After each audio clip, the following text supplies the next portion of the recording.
السوق العقاري ساعات بيبقى طالع أو ساعات نازل، مش عارفين بقى نسوّق لإيه أكتر، شُقق والّا فِلَل والّا المساحات التجارية،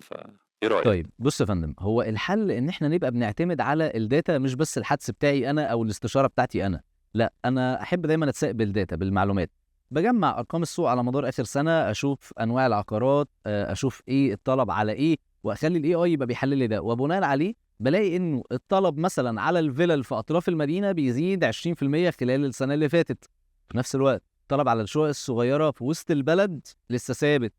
يعني بيقل، إذًا النتيجة إن إحنا نبقى بنركّز التسويق والدعاية على الفِلَل والcompounds اللي موجودة برّه، لإن دوّة الاتجاه اللي جاي، وبكده نقدر نبقى بنسبق المنافسين بتوعنا في الحاجات اللي فيها الطلب